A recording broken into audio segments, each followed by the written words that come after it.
Good morning students and welcome to my channel Easy Geometry with Raj. Today we are going to see the next topic of chapter 3. First is isosceles triangle theorem. आता isosceles triangle theorem त्यालाच समद्विभुज त्रिकोणाचे प्रमेय असे म्हटलं जातं. काय असेल समजा एक isosceles triangle आपल्याला दिलेला आहे ABC.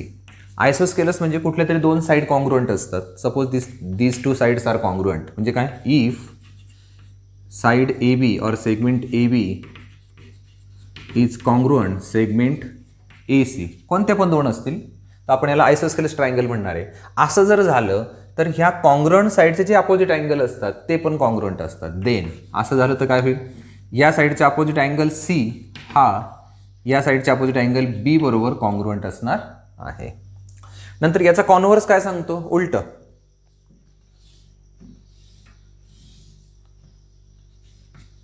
ABC उलट काय तर हा अँगल जर ह्या अँगल बरोबर कॉन्ग्रुएंट असेल, if angle C is congruent angle B, तर अँगल C च्या अपोजिट कोणती साइड आहे, AB. Then segment AB is congruent segment AC. हे दोन अँगल जर कॉन्ग्रुएंट असले तर त्याच्या अपोजिट असणाऱ्या साइड सुद्धा कॉन्ग्रुएंट असतात. नंतर प्रॉपर्टी ऑफ 30, 60, 90 डिग्री थेरम काय बघा, समजा आपल्याला एक राईट अँगल ट्रायंगल दिला आहे.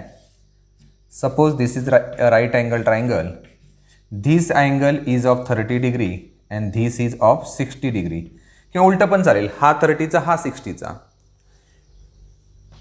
असं जर असेल तर काय होईल, 30 डिग्रीच्या अपोजिट जी साईड असेल PQ ही हायपोटेनसच्या 1/2 असणार आहे. If triangle PQR is 30, 60, 90 degree triangle, तो जर 30, 60, 90 डिग्रीचा असेल तर 30 डिग्री अँगलच्या अपोजिट असणारी side that is PQ is equal to 1/2 of hypotenuse PR. PR हा हायपोटेनस आहे, कर्ण आहे त्या त्रिकोणाचा.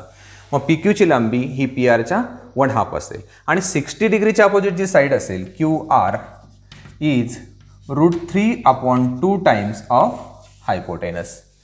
QR ची लांबी ही √3/2 टाइम्स असणार आहे हायपोटेनसच्या. नंतर प्रॉपर्टी ऑफ 45, 45, 90.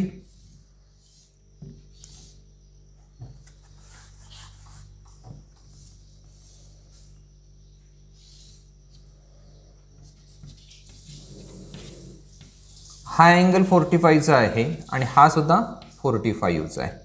आपण पाहिले आता अगोदरच आयसोस्केलेस ट्रायंगल थेरम मध्ये की जर अँगल कॉन्ग्रुएंट असतील तर त्याच्या अपोजिट साइड सुद्धा कॉन्ग्रुएंट असतात. म्हणजे ह्या साइड सुद्धा कॉन्ग्रुएंट. म्हणजे थोडक्यात काय, triangle ABC is isosceles right angle triangle. तो आयसोस्केलेस आहेच पण राईट अँगल ट्रायंगल आहे. मग आपल्याला काय घ्यायचं बघा, if triangle ABC is 45, 45, 90 degree triangle, तो जर 45, 45, 90चा असेल तर काय होणार आहे, 90 डिग्रीच्या अपोजिट असणारी साइड, मग याच्या अपोजिट असणारी BC, परत याच्या अपोजिट असणारी AB, या प्रत्येक साइडचं मेजरमेंट हायपोटेनसच्या 1/√2 टाइम्स असतं. BC equal to AB is equal to 1/√2 of AC hypotenuse. आता property of median drawn on the hypotenuse of a right angle triangle. हा ABC नावाचा राईट अँगल ट्रायंगल आहे. पॉइंट D हा AC मिड पॉइंट आहे. Segment किंवा side किंवा hypotenuse ACचा D हा मिड पॉइंट आहे. आणि D जर आपण इथे कनेक्ट केला BD बरोबर तर ही मीडियन झाली. If triangle ABC is right angle triangle and segment BD is median. Segment BD median असेल तर काय होईल, देन BD ची लेंथ ही या AC च्या 1/2 असेल, 1/2 इंटू AC. तर मीडियनची लेंथ ही हायपोटेनसच्या 1/2 असते. व्हिडिओ पॉज करा किंवा स्क्रीनशॉट घ्या.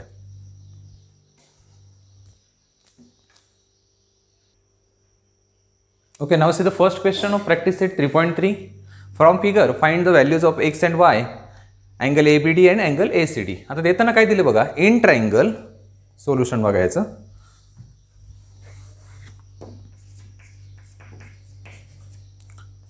In triangle ABC segment AB is congruent to segment AC. फिगरमध्ये सारख्या कोणाने कॉन्ग्रुएंट दाखवलंय म्हणून आपण याला म्हणणार given.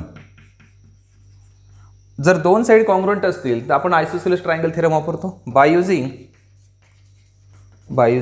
आयसोस्केलस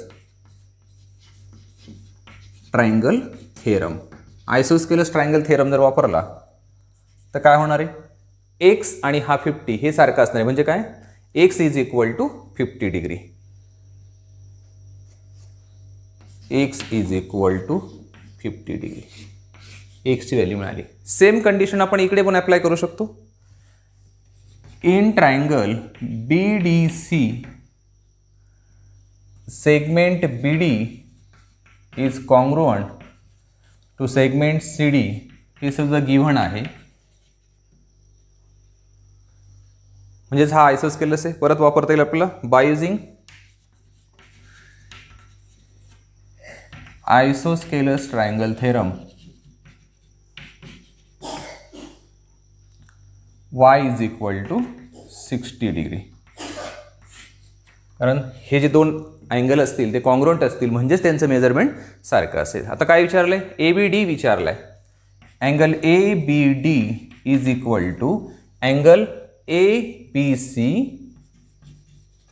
plus angle CBD.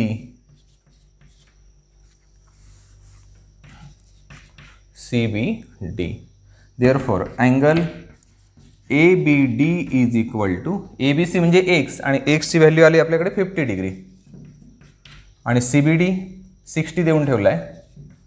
Therefore angle ABD is equal to 110. Second विचारलाय ACD. Angle ACD is equal to angle ACB plus angle BCD. Therefore angle ACD is equal to ACB आहे 50 degree and BCD is Y, that is 60. Therefore angle ACD is equal to 110. Video pause करा किंवा screenshot घ्या.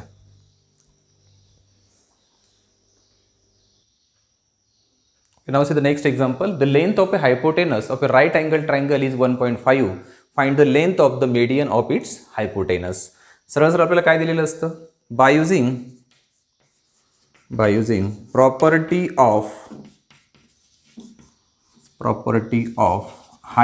median drawn on hypotenuse of right angle triangle. He property काय सांगते, जर आपण hypotenuse वरती जर मीडियन काढलेली असेल राईट अँगल ट्रायंगलच्या तर ती मीडियन हायपोटेनसच्या 1/2 असते. मग काय, median is equal to 1/2 into hypotenuse. तर ज्यावेळेस आपण मीडियन म्हणतो याचा अर्थ लेंथ ऑफ मीडियन असते आणि इथे हायपोटेनस म्हणतोय त्याचा अर्थ काय होतोय, length of hypotenuse. Value put up करा. मीडियनची लेंथ किती आहे, hypotenuse, the length of hypotenuse of the right angle triangle is 1.5. hypotenuse 1.5 है. Therefore median is equal to 1/2 into 1.5. Therefore median is equal to, आता 2 याला डिवाइड केलं तर 1 ला जाणार नाही म्हणून 0 पॉइंट आणि 15 झाले, 2 7 14, 1 उरला 10, 2 5 10. Therefore length of median is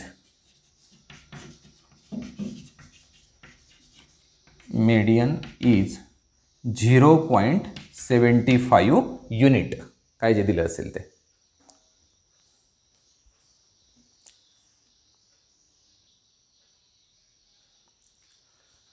sorry, इथे बघा लेंथ जी आहे ती 1.5 नाही आहे तर ती आहे 15.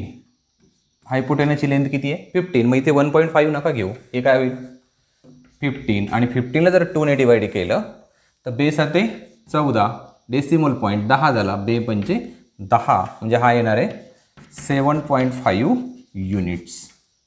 तर हा 15 आहे, 1.5 नाही आहे, त्यामुळे ते 0.5 यायचं काही कारण नाही आहे.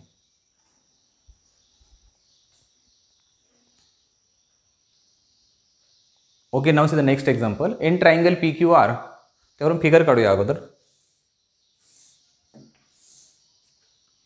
PQ आणि R हा राईट अँगल आहे, PQ 12 आहे, QR 5 आहे आणि आपल्याला इथे एक मीडियन दिली आहे. QS is median, then we have to find out the length of the median. Okay, मग आता हा राईट अँगल ट्रायंगल आहे. In right angle triangle PQR, याच्यामध्ये अगोदर पायथागोरस थेरम वापरा. By using Pythagoras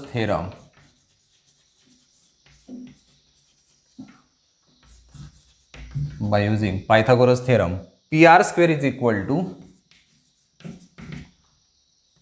PQ square plus QR square.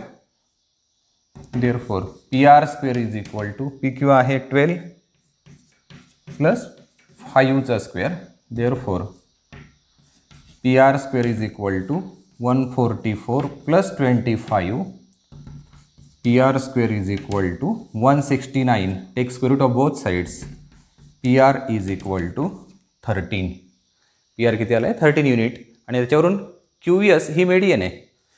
Segment QS is median, म्हणजे आपण वापरू शकतो by using property of median. By using property of median drawn on hypotenuse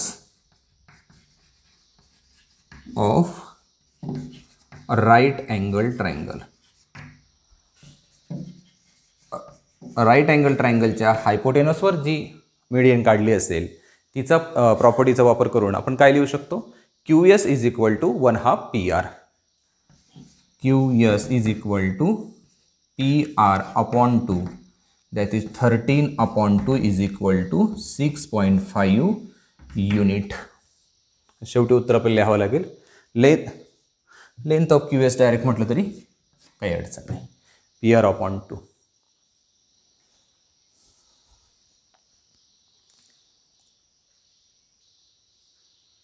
okay, now see the next example. The point of concurrence is given. Concurrence of medians. आता हे सगळ्या मेडियन्स आहेत. इथे